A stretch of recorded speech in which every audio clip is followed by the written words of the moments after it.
これ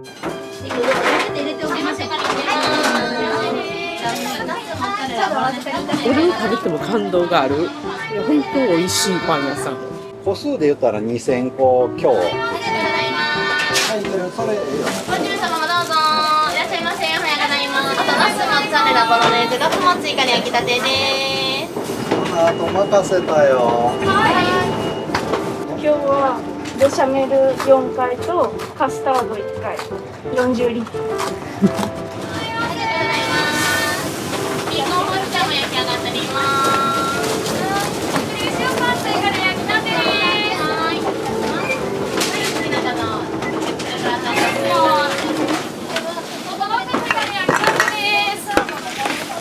任されてるっていう中でみんな頑張っていける環境がいいなと思って、個人的にはすごい好きなタイミングです。ありがとうございま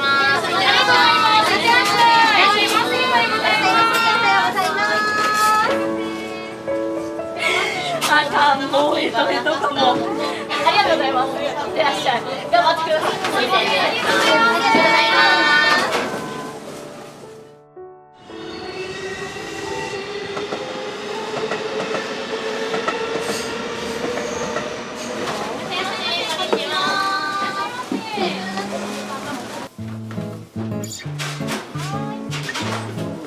ジェノベーゼがイカと焼きそら豆のバジルグラタンドッグを一つ。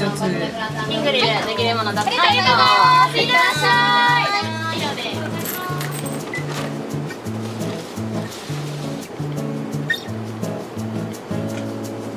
す。40で独立したんで、今で丸8年ぐらいですかね。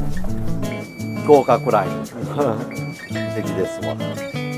パン屋で修行する前は僕料理の方の道に進んでたんです。フレンチとか惣菜パンとかはやっぱりその頃の知識を生かして商品構成してるんで、その当時の経験は生きてますね。ありがとうございます。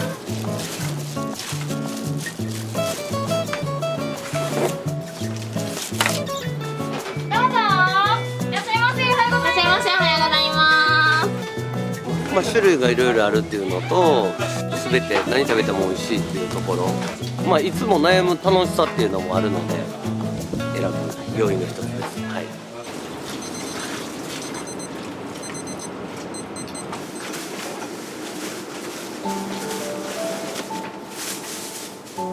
お店もすごく忙しかったんで、人がしんどすぎて辞めたり、僕もその当時まだまだ厳しかったんで、うまいこといかなかったんです。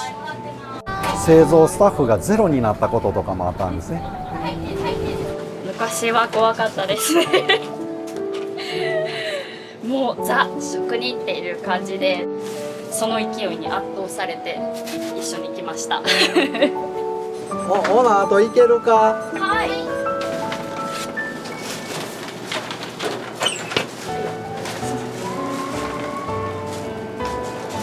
ダマンドの生キャラメルが1個以上です。はい。じゃあレンジ2番目でお待ちください。シェフとスタートした時はもう神戸で一番のお店だろうなって言って、一番になるまではやめられへんなって言ってスタートしましたね。はい。完全にもう信用してるし、ここにいる子全員優秀やと思ってるし、頼れるって感じですね。ありがとうございます。いってらっしゃい。いってらっしゃい。いってらっしゃい。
全粒粉の生地から回していきます。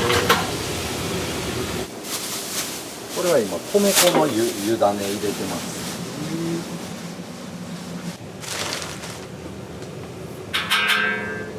今モルト入れます。で次蜂蜜入れます。で天然酵母を入れます。スタートはレーズンとリンゴで分けてるんですけど、それをどんどん果汁でつないでいってるという感じですね。これで発酵力っていうよりは風味っていう部分で僕は使ってるんで、爽やかさ出すために隠し味でつけてますね。隠し味はものによって変えてるんですけど、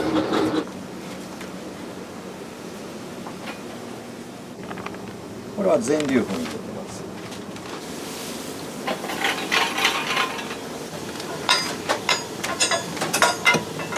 生地作りはもう完全お一人？今はもちろんスタッフが技量が上がってきて、もうぼちぼちやらせようかなと思った時には教えていくけど、今はまだその前段階なんで、自分でやった方がね、毎日日々調整もできるっていうのもあるし、夜中は一人でやるって感じにしてますね。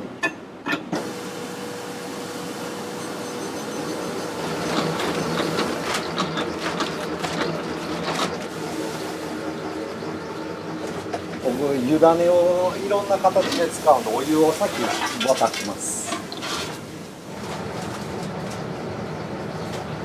小麦粉は基本的にどういったものを使われてるんですか？もううちは国産の小麦しか使わないです。それがうちのこだわりでやってます。種類は8種類ぐらいをブレンドしながら使い分けてるんです。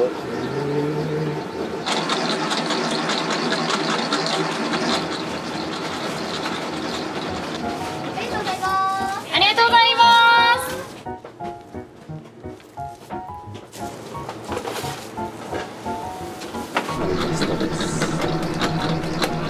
国産バターです。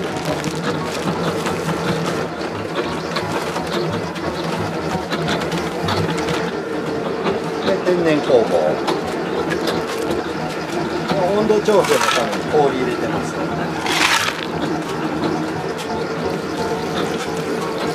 でうちはダマンドっていうパンがすごく売れるんで500個分ぐらい作るんですけど、それを前日から作って1日乾かしたものを水分飛ばしたもので次の日にダマンドに変えていくっていうスタイルです。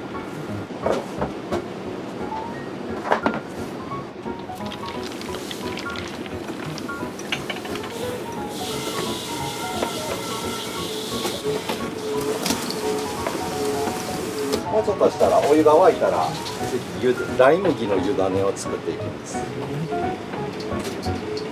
これはモルトです。麹をちょっと一かけら。よし。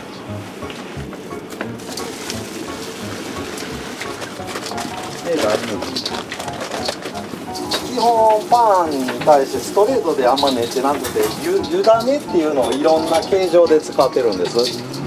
ドロドロの湯種とか米粉だったりライ麦とかいろんなものを湯種に変えて一手間加えるんで、食感がもちもちしたりとか歯切れよくしたりとか濃度とかで表現を変えてます。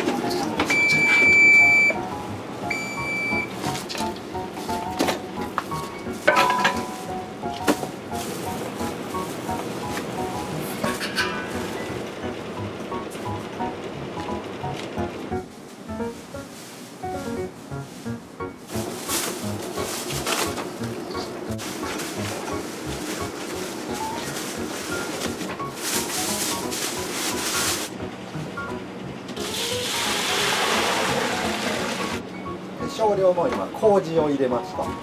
後的に湯種にした方が小麦と違う甘みも引き出せるし食感ももちもちするしっていう。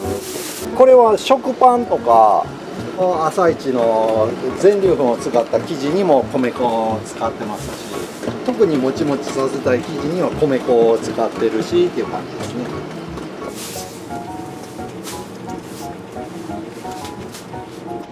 今今からちょっとだけ一瞬これを蒸らします。熱すぎてちょっと触りにくいんで表面を水でコーティングするように。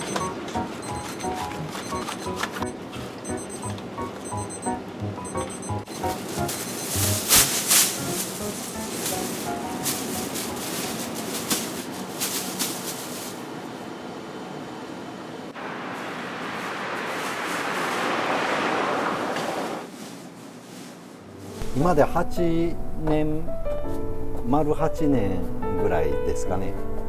40で独立したんで48です今。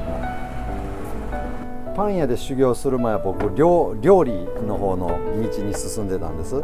フレンチとか、はい、やっぱり時間がなさすぎた料理の世界はもう本当に朝は早いし夜はもう日付変わるしで辛いしかなかってっていう、はい、今となったらいい経験ですけどね、そんな経験できないんで今は。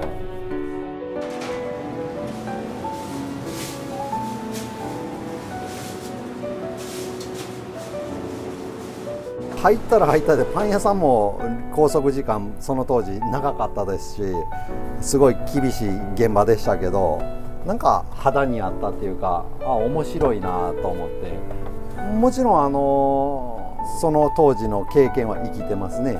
惣菜パンとかはやっぱりその頃の知識を生かして商品構成してるんで、やっぱりベースになるベシャメルソースとかああいうなんていうのはその当時の知識が今に生きてるっていう感じになってます。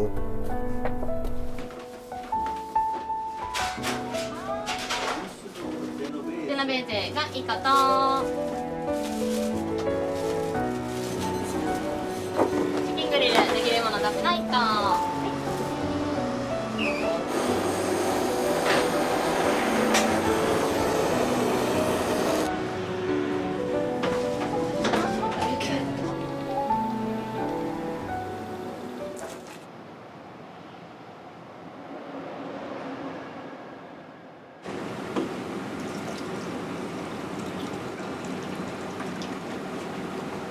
ついでいったらこれがまだ時間経ったら泡がバーって出てきて発酵っていう作用が入るんで、また全然深みが深まるんで、これでうちは発酵を取るっていうよりは隠し味っていう感じで天然酵母をずっと継ぎ足しで使ってます。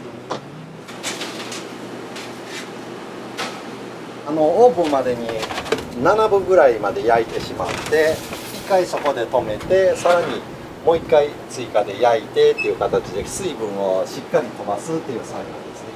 ザクッとした食感にしたいんで、こういう手法をとってます。でこれは長時間焼きたいんで、わざとドア開けたまま焼いていきます。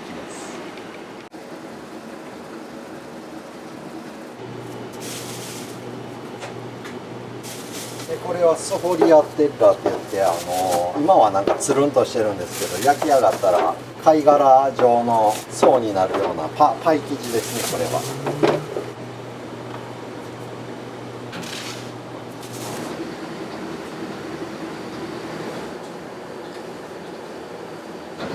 でこれが地味に熱くて一番地味にしんどい作業です。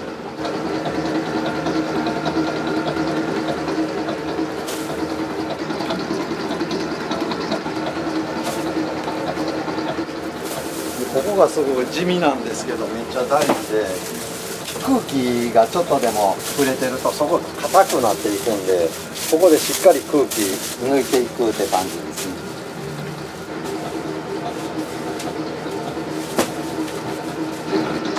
生地の種類は何種類ぐらい7、8種類ぐらいですかね。そんなに多くないんです。でこれが、湯種で作った水種になります。一回湯種を冷まして水種に切り替えるっていう感じで、パンって僕はシンプルなものがいいと思ってるんで、いらない材料を使わないって決めてて、小麦と水で基本パン作っていくじゃないですか。小麦本来のうまみを引き出したいんで、麹をちょっと上手に使ってるっていうのがあって、酵素の分解っていうのを時間かけるとその小麦本来の甘みを引き出せれるように今からちょっと熱加えたりそういうのをして作っていきます。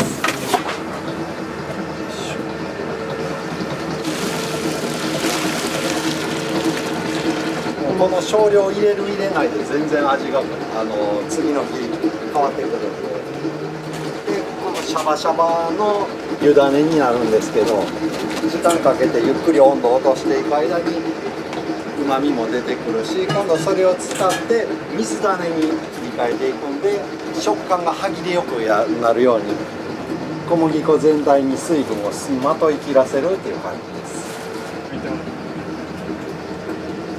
こんな感じですか？全然まだ風味っていう風味も出てないし、なんとなくぼやけた味です。もうこれが1日じっくりかけてうまみ引き出していくとすごく甘みに切り替わるんで、生地自体にうまみが出るんで美味しいですよね。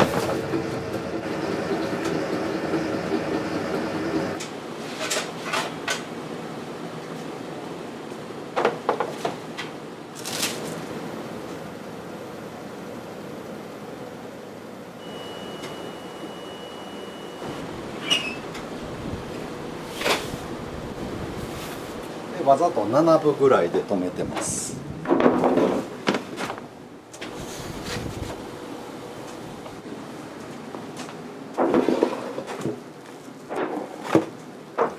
でこれがスタッフが来てからまたオープン前にもう一回焼いて、さらに水分飛ばして色をつけて商品にしてしまうっていう感じです。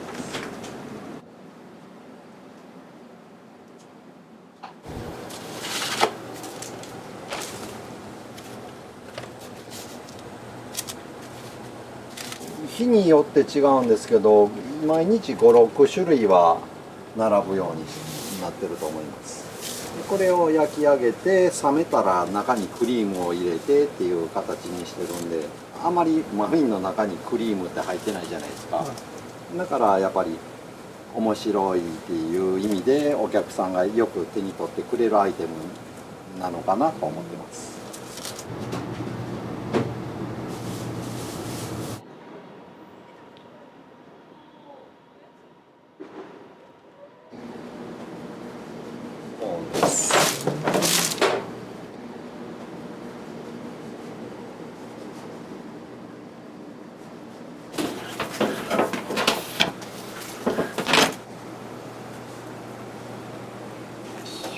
これ今から炙ります。オレンジとバナナのタルトと洋梨とラムレーズンのタルト。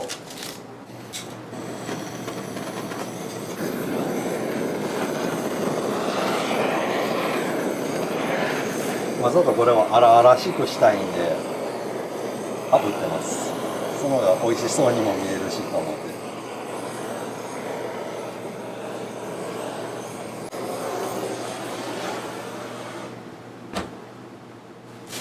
よいしょ。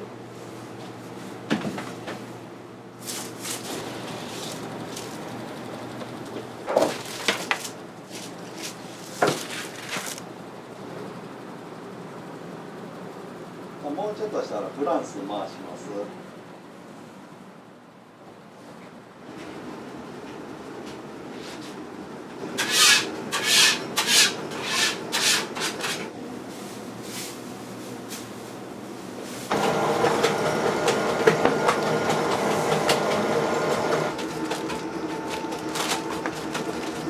まず油脂をちょっと前伸ばしって言って、折った時に馴染むようにちょっとバターを伸ばしていきます。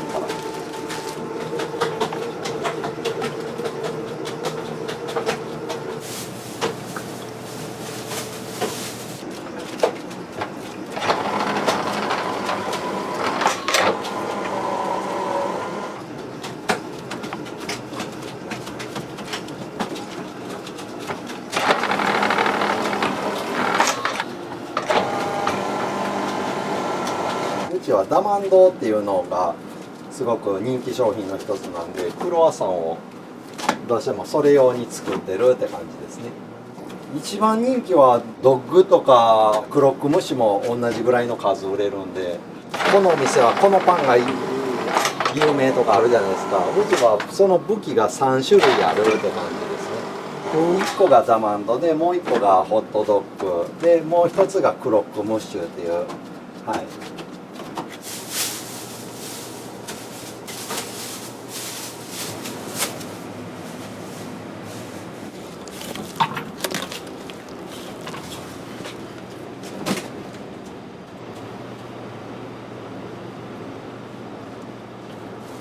ここで味のチェックして、生地の良し悪し舐めて判断してるって感じですね。今日はどうでした？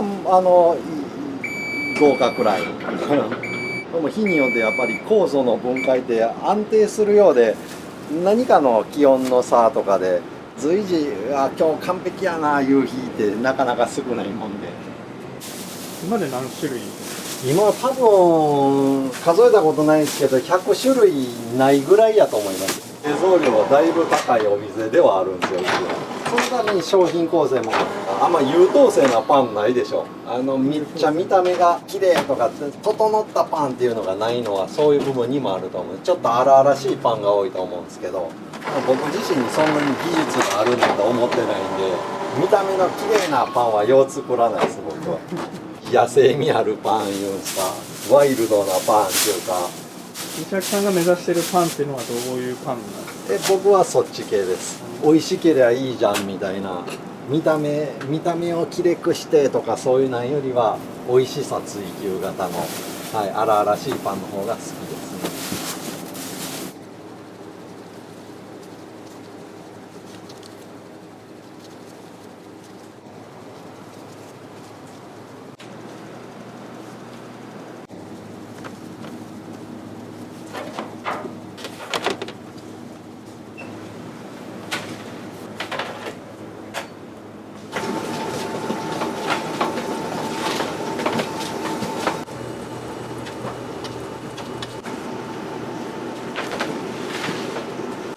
これを午前中までにだいたい焼き上げる量で、パンオショコラってこういう形なので、あとは全部クロワッサン型のやつが多いんで、今からクロワッサンばっかり成形していくって感じです。でこっちもこういう形で今からクロックムッシュっていうのを前日にバーッと焼きながら午前中に焼く分をまずストックかけてるっていう感じです。今日も同じようにバーッと作りながら焼いてを繰り返してまた埋めてっていうのを毎日やってるって感じです。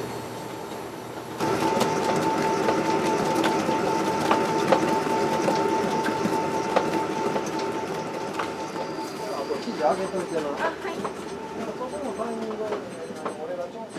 何分使うの21。ああ、そうなんですね、さっきの。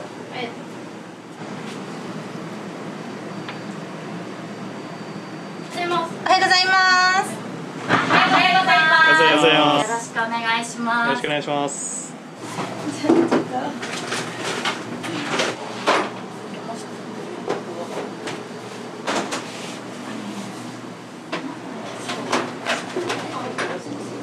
おはようございます。おはようございます。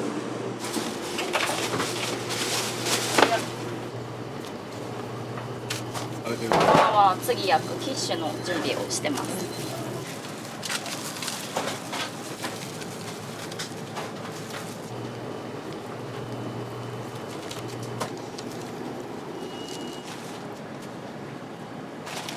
チキンにレモンって思われるかもなんですけど、このレモンがないとこの商品は成り立たないって感じです。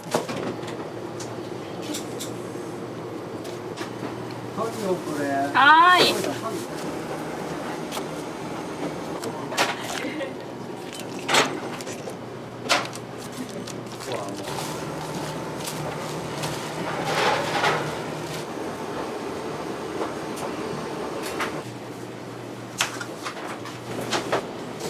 まあ今からが製造もバーって動き出すんで、掘りごたえ一番あると思います。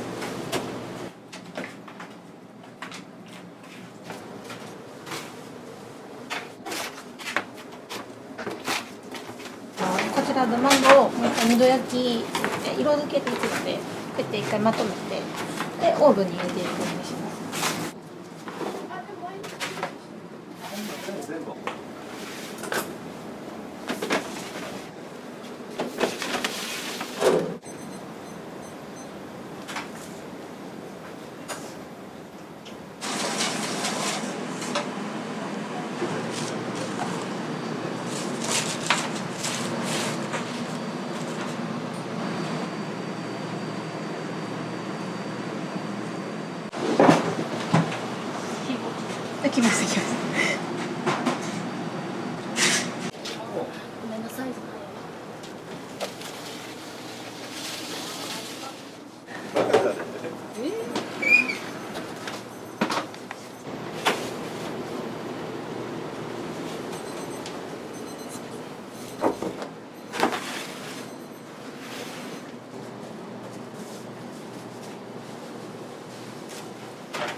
これはもっちりした感じのパニーニで上からプレスして焼き上げます。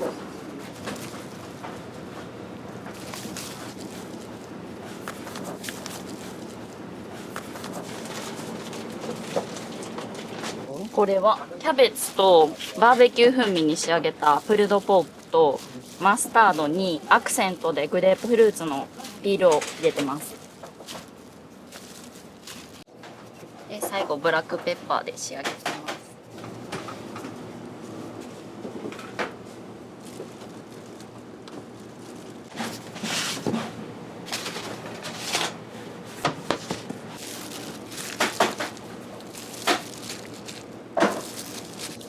もうすでに喉がカラカラです。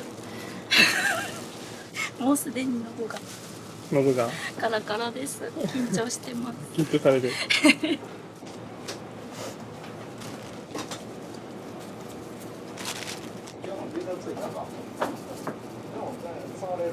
はそうですね、シェフがプルドポークとか考えて、私たちもチャンスはいただけるんですけど、プルドポークもお肉とグレープフルーツが合わさってたりとか、ちょっとって思うような意外な組み合わせのところまでまだなかなかいけなくて、最後の一押しとかはシェフが考えてくれたりとかしてます。日替わりでだいたい4種類か5種類ぐらい日によって変えたり季節によって変えたりしてます。これはゴルゴンゾーラチーズ、ブルーチーズです。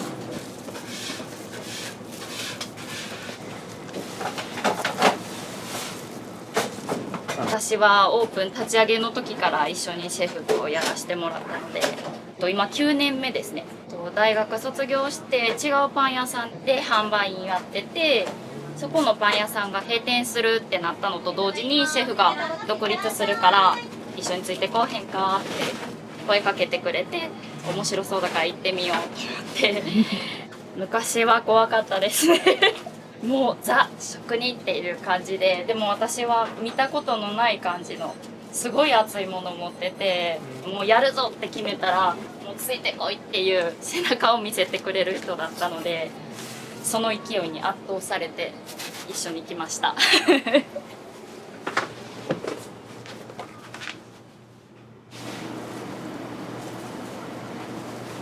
分はいどうしよう、後ろのものを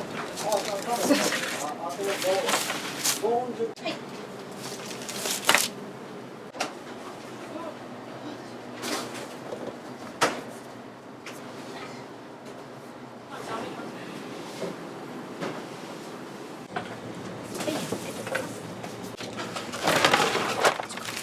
これそら豆で、あんまりそら豆使ってるとこないですね。枝豆とかはよく見るんですけど、うちならではの代表する感じのパンになってます。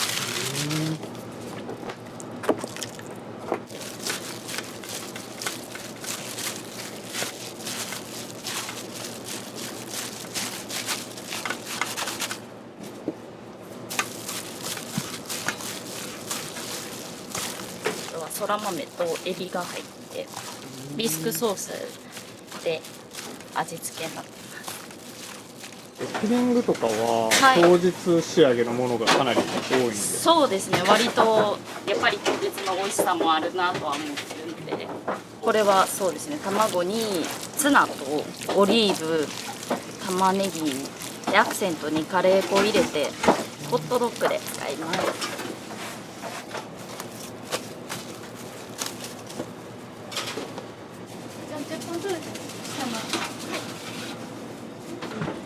これマロンクリームとチョコチップとあとリンゴが入ってます。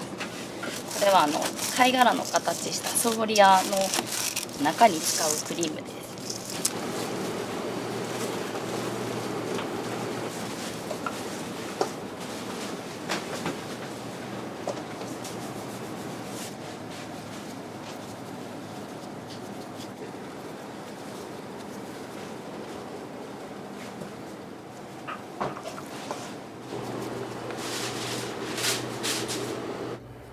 本本当は一番得意なのが僕法案なんで、法案中心のお店作りにしようかって最初思ったんですけど、それじゃ無理やな思って法案を捨てたんですよ。卵パンっていうのだけちょろっとだけやってるんですけど、その2種類以外は法案はもうしてない。このカスタードは作られてるか？もちろん自家製です。40リットル。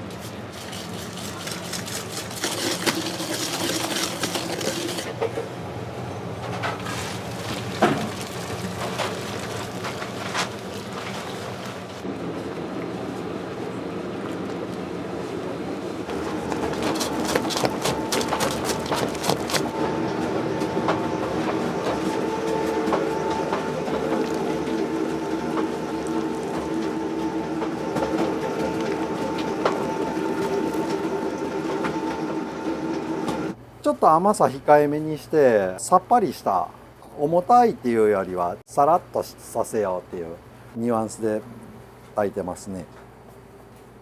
うちは法案がもうこれしかないんですよ。わざと本当は一番やりやすいパンをやってないって感じですね。神戸なんかどっちかって言ったらもう本当王道中の王道のパン屋さんがやっぱ主流じゃないですか。やっぱり違うことせんとね、そんなとこと勝負しても勝てるわけがないんで、こういうちょっと変わった商品構成にしたっていうことですね。やっぱり今までに神戸にない形をまず最初にやろうと思って今の形に行き着いてったって感じですかね。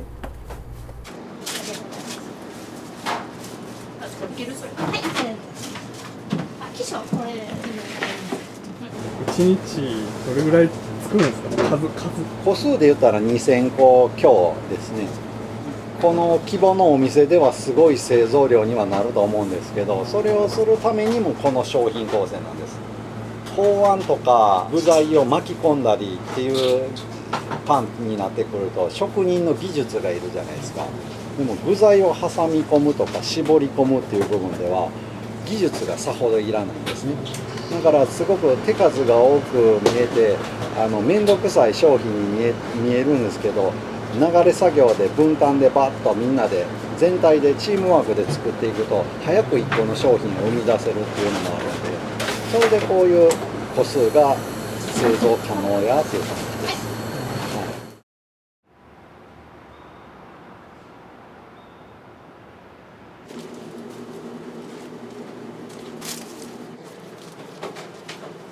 ブルーベリークリームチーズとラムレーズンショコラとショコラフランボワーズ、あとモカクリームでちょっと日替わりでやったりとか時間帯によって変えたりで。こ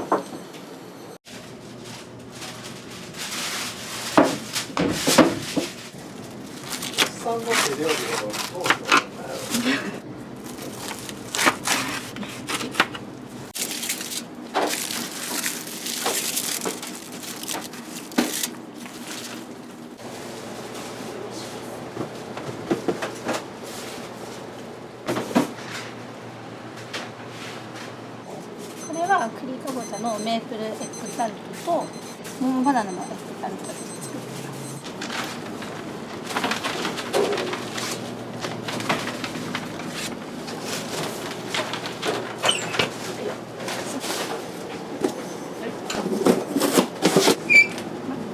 はい、いける。それええよ、もうけん。ああ、いいです。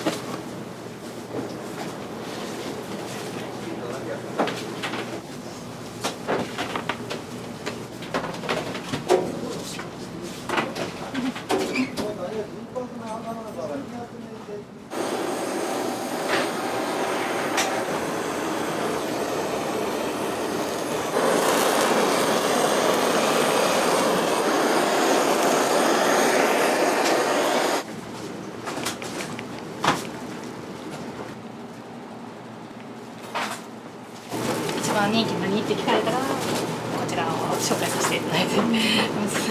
全部で大体そうです13、14種類ぐらい。そうですね、よく出るのはエビのアメリケーヌとかバジルのジェノベーゼとビーフシチューのラグとかもよく出たりオムレツとかもよく出たります。これでこれ一緒オムレツ2人オムレツ考えたの私なんでちょっと長く頑張りたいですね兵庫県産の卵と兵庫県産の牛乳で素材にはこだわってますね。シェフが味見して納得いかなかったらそれは使わないっていう感じで徹底してるので、そこに関しての妥協は一切ないです。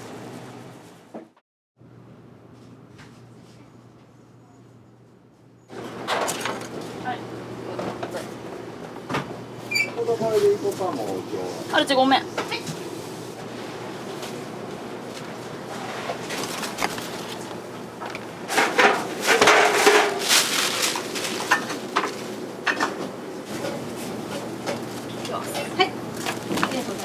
後ろ開けます。はい。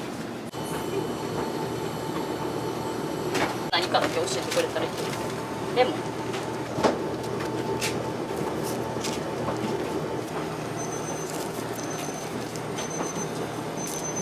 今日はチョコとブルーベリーとシャインマスカットです。日替わりで味を変えてるんで、いつ来てもらってもまた違う味が選んでいただけるような感じで。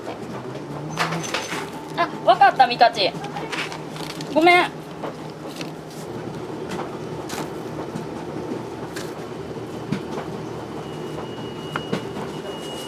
これって慣れてくる感じじゃないんですね。緊張がね、もう手の震えが。まだなと思って。これ慣れる時多分こうへんと思うんで。さよなら。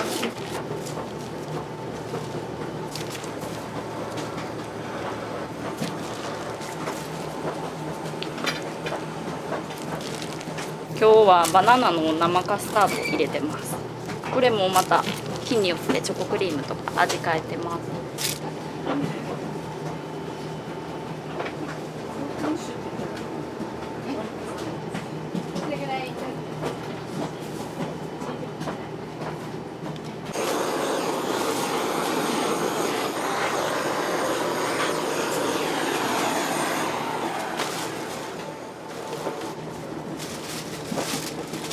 13、14で。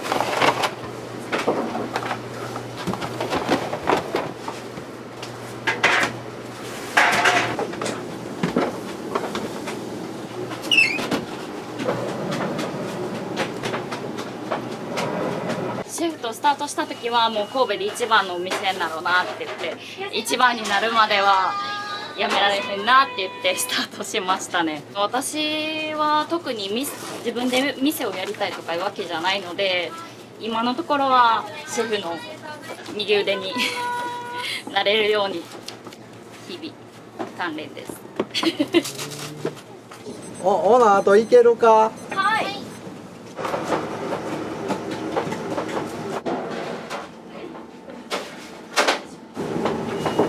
あと任せたよ。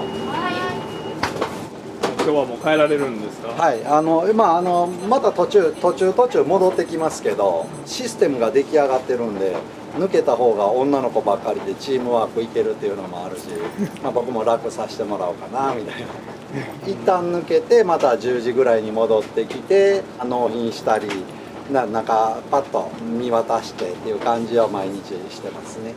完全にもう信用してるし、ここにいる子全員優秀やと思ってるし、一人一人見て任せれるとは思うからこそ抜けれる体制に今やっとなったっていうだけで、今まではもうずっともう毎日朝から晩までも張り付いたお店にいたんですけど、やっと今楽できる体制までスタッフが揃ってっていう状況ですね。じゃあすいません、また途中で戻ってきます。はい、よろしくお願いします。こうランチ2人で行く。マンツーマンで行くか。何もしてません。すいません、失礼します。また戻ってきます。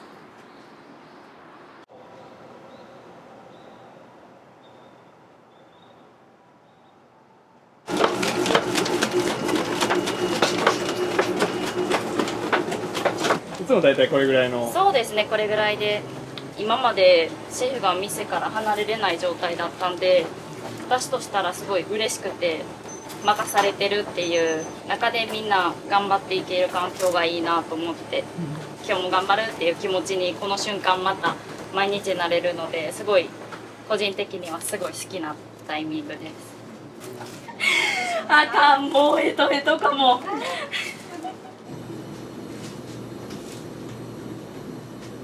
ガチャ上げるだけ上げてくな。よっ。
詰めてるのは自家製のベシャメルソースです。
今からあと3回ベシャ炊きます。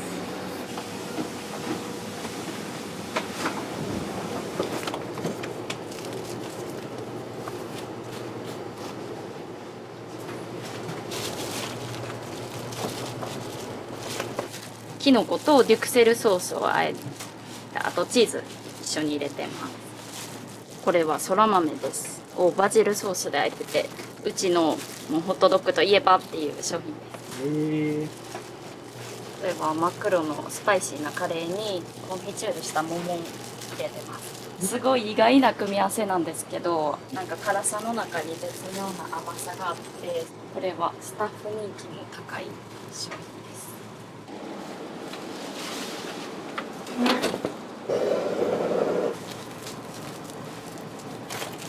こでは本当に粗挽きのソーセージ挟むだけのもう唯一と言っていいぐらいのシンプルなパンです。うちで前で仕上げてもらいます。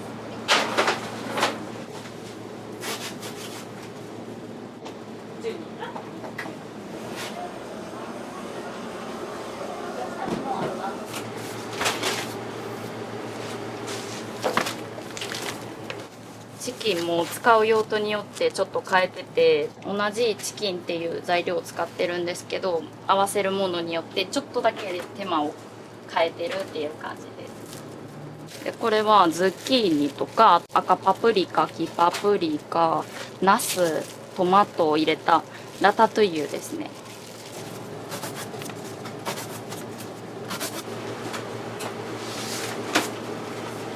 これ朝。そうですね、さっきやってたちょっと大人っぽい味わいなんで、これも人気ですね。これパルメザンかけて仕上げてます。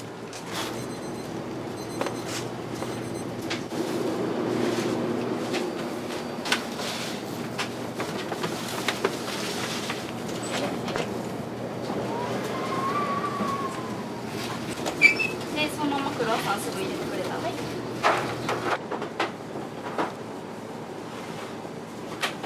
これは米粉を使ったパンにガトーショコラなんですけど挟んで、中にフルーツとかまた日替わりでピーチとかオレンジとか変えてます。日替わりっていうのがなんかすごい多いですよね。やっぱり選んでもらう、迷ってもらう時間がすごい私は好きで、なんか迷ってもらえるってやっぱりそんだけ価値があるというか、選択肢があるっていう楽しさがあるじゃないですか。昨日も来たけど今日も来ちゃったってなった時に違う選択肢が取れたらいいなと思ってコロコロ変えてます。さっきのガトーショコラを入れて、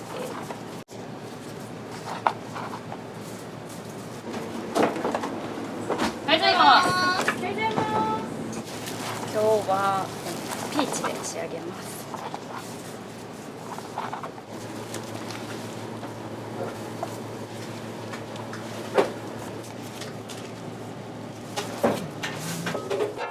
メープルに漬け込んだナッツを上に乗せていきます。もちもちのパンの間に歯ごたえのいいナッツとメープルの甘い感じが幸せな感じに感じられるパンで、はい、お願いします。あ、ピーチで。はい。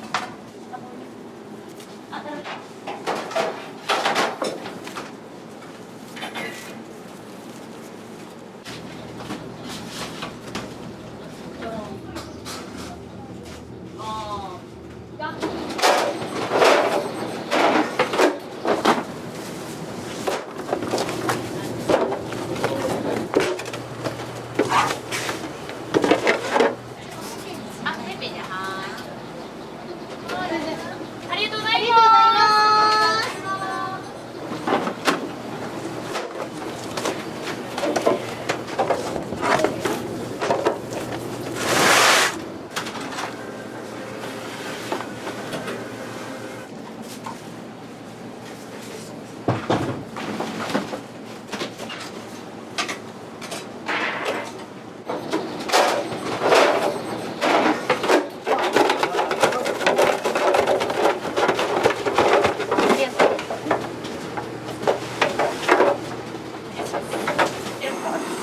お電話ありがとうございます。コマレッタです。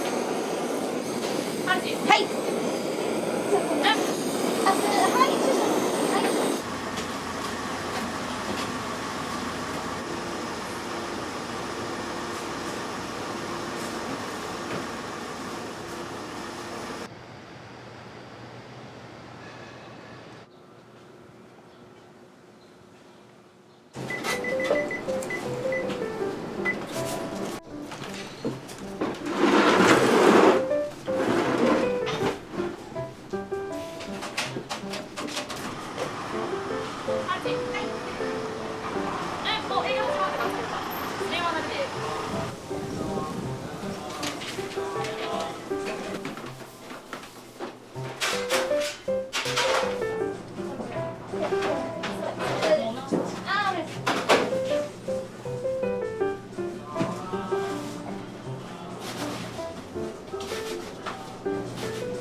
ショコラピーチ、ピーチゴガナッシュも出来たてです。チキンオニオンのパニーチキンオニ。ニオンのパニーニが1パありがとうございます。もうお店できる前からはいお邪魔してて、食パン生で食べても美味しいので生でも焼いていただいてます。あとはクロックムッシュおすすめですね。はい。もっと美味しいのとシェフの人柄とスタッフの人もみんなパンをすごい美味しいの勧めてくれます。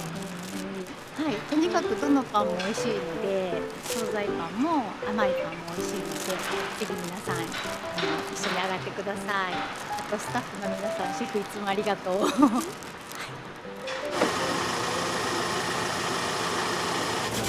こからまたどんどんアマンドを追加で焼いていきます。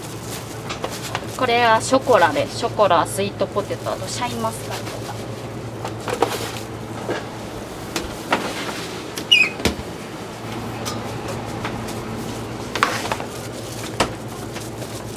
が。アプリコとあと紅茶ですねあるので。ありがとうございました。はい。よかったらどうぞ。ありがとうございます。いってらっしゃい。いってらっしゃい。そら豆は本当にもう出てすぐ売れちゃうんで、切らさないように今からどんどん増産していく感じです。私がピーチがみんなで、はい。はい、一つよろしいですか。お願いします。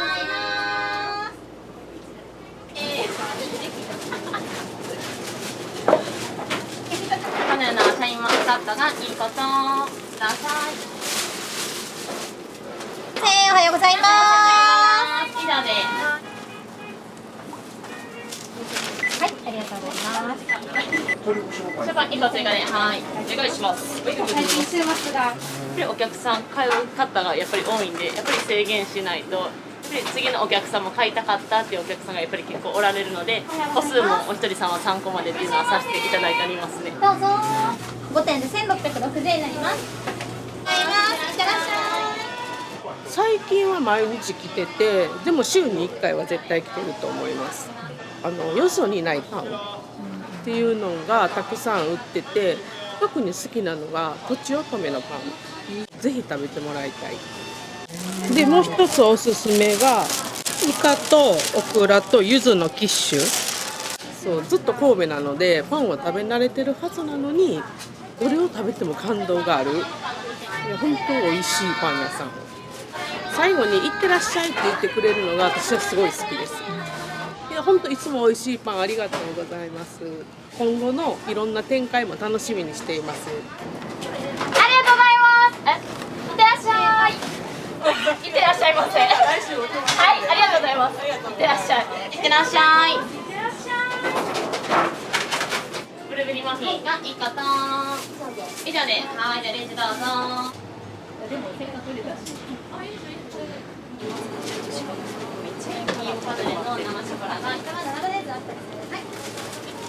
生地はもちもちの米粉のパンなんですけど、中にとちおとめのクリームを入れるバージョンとピーチゴのジュレを入れるバージョンで2種類作っていきます。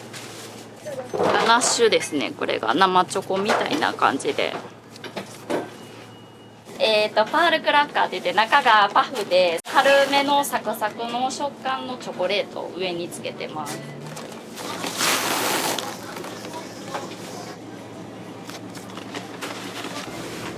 米粉を使ったサルティーナチ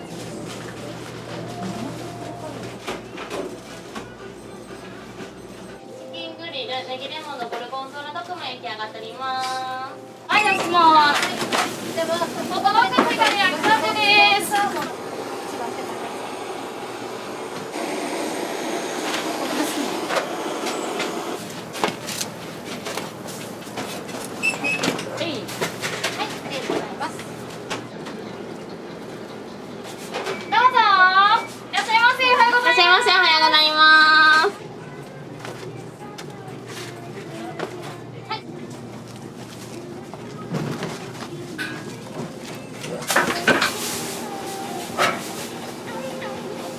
今から鶏ほもれの黒蒸しを作っていきます。いらっしゃいませ。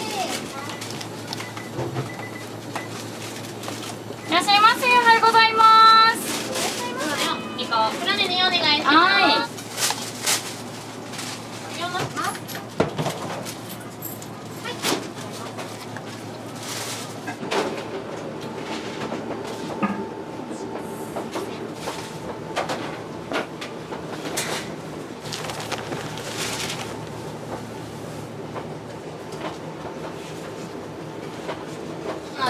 ルグラタンドッグとナスモッツァレラボロネーゼ。ベシャメルソースとハムは一緒でアメリカンソースを塗ってます。アメリカンソースがエビとかカニとかのうまみのソースで、それと自家製ベシャメルソースがまたこう絡み合ってすごいクリーミーで食べやすいですね。おはようございます。いらっしゃいませ。おはようございます。ジェノベーゼがイカとチキングリルネギレモンドッグとカツドラドッグでお頼みしております。はい、ありがとうございます。いってらっしゃい。今塗ってるのが自家製のカスタードですね。いらっしゃいませ。おはようございます。おはようございます。どこを食べてもチョコレート味わえるようにたっぷりチョコレート入れていきます。あ、イカで、はい。ありがとうございます。ありがとうございます。150円になります。テープだけ止めときますね。ラマンドクリームは自家製で、アーモンドプードルと卵とあとラム酒とか混ぜて、水分抜いてクロワッサン、またラマンド用に焼いてるクロワッサンなんでザクザクとした食感の中にカスタードとチョコレートは全部共通で入ってて、たっぷりクリームとか中の素材が味わえるようにしてて、上はざっくりしたクッキー生地になるのでまた食感も楽しめると思います。ラマンドは種類が多いので、シンプルな王道な感じで言うとショコラなんですけど、お土産とかで誰かに持っていくねん、お友達に持っていくねんとかお客様だとラマンド10個とかで買っていただいて、また買ってた先で選んでいただけるっていう楽しさもあるかなと思って、すごい種類をやってるからこその喜びは感じてます。今多分16、17ぐらいですかね。はい、ちょっと日替わりとか季節で変えながら。きのこのデュクセルグラタン、あとナスモッツァレラボロネーゼドッグも追加で焼きたてです。焼きそら豆のバジルグラタンドッグを一つ、あとムッシュ丼里中を一つ、里中の方、はい。お待たせしました。ありがとうございます。仕事が近いので帰りがてらよく覗いて帰ります。焼きそら豆のチーズドッグが大好きなのである時は買って帰ります。結構その新作今もいくつか出てたんですけど、割と行くと新しい商品があったりするので見ててもすごい楽しいし、でスイーツ系のベーカリーもデニッシュ系からデニッシュ以外も美味しいの揃ってるんで、もう本当に行くともう注文するの困るぐらい今日の新作でなんかいいなと思ったのが、なんか栗かぼちゃとなんかタルトみたいな新作って出てたのでつい買ってしまいましたやっぱり新しい商品あるともう一回行こうかなっていう気持ちになるので、もちろん定番もありがたいんですけど、やっぱ新しい商品もあるとすごい楽しいです。大事にしてることはやっぱりそれこそ今みんなメンバーが一生懸命頑張ってくれる子たちばっかりなんで、関係性もそうですしお店の雰囲気とか大事にはしてますね。やっぱりどうせなら楽しい雰囲気でいいもの美味しいもの作りたいなっていうのがずっと根本にあって、やっぱりお客さんに喜んでほしいしお客さんに会いたいのでまた来てもらえるようなお店を目指してます。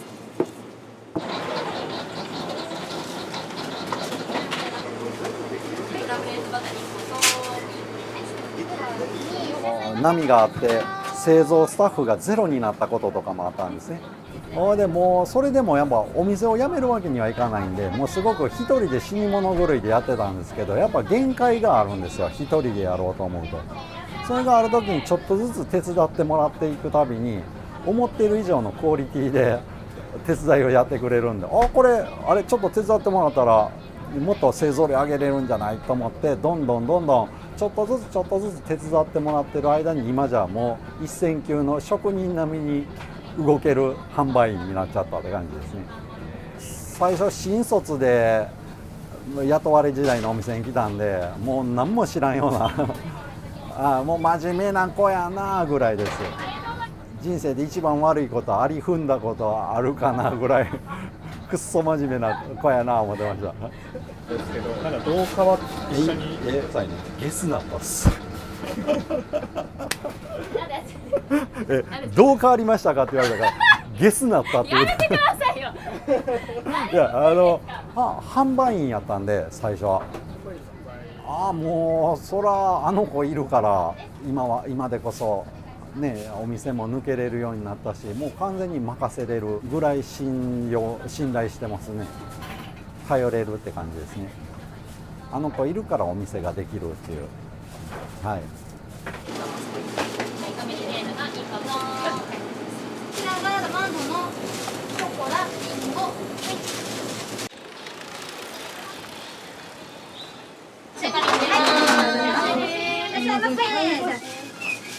また今度にします。はい、ありがとうございます。はい、お願いいたします。ソルティナッツと、渋皮マロン、バナーナタルト。これショコラのバナナタルトが2個と、スコーンの桃抹茶ホワイト。ありがとうございます。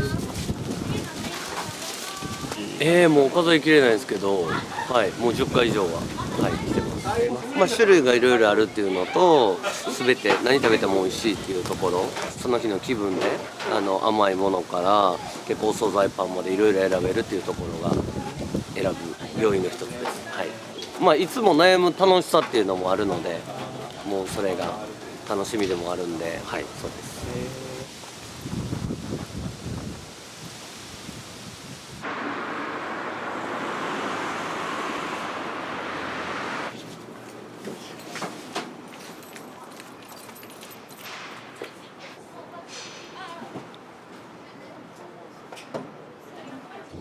今からどちらに2号店の方のお店に搬入っていう感じです。これもう毎日です。毎日です。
もう本当狭い店なんですけど、コロナ禍で作ったんで完全にお客様と販売員をガラスで区切ったっていう感じですね。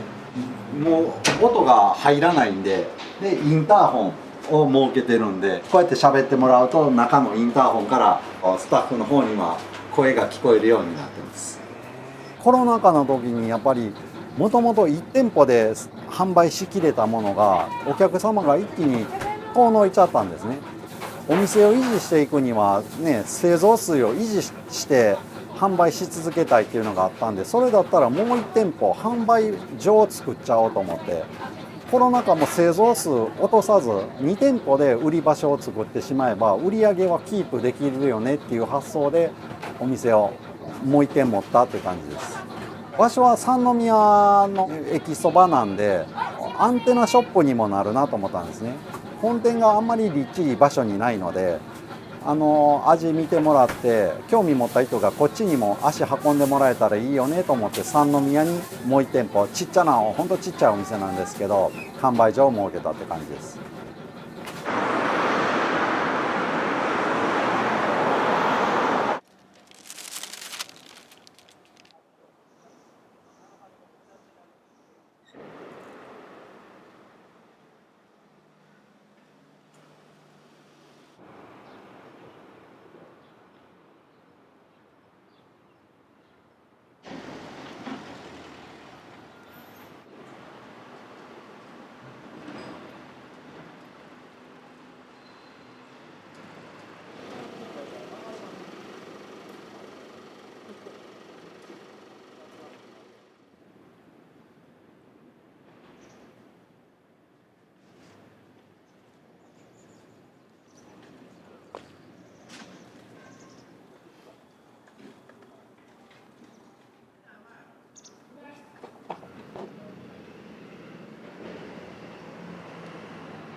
単純に繁盛店めっちゃ人気のお店を作りたいと思ってどうせやるんやったら細々とやるよりはこの神戸ってパン屋超激戦区で、全国的にも神戸イコールパンの街っていうぐらいの街だったんでそこでバリバリ一線級で商売やりたいなって思って、神戸といえばって言って名前が上がるぐらいのお店をやりたいっていう野望を持ってお店を立ち上げました。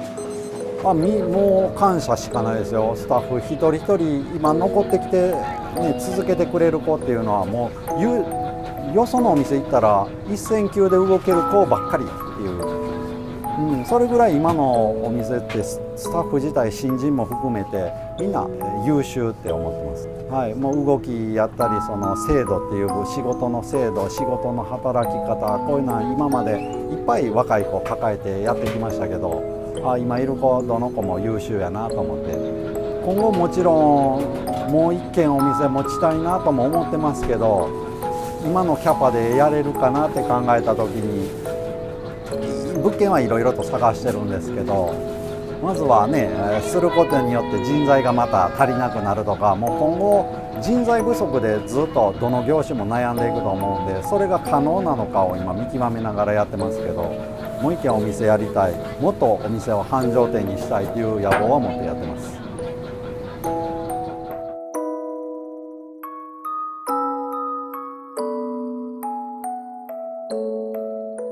いきますよ。いいですよ。いいめっちゃいい。今日笑ってください。皆さん。笑ってください。笑います。みんなの。せーの、パネルコレクター。オッケーオッケーいいですか。めっちゃいいです。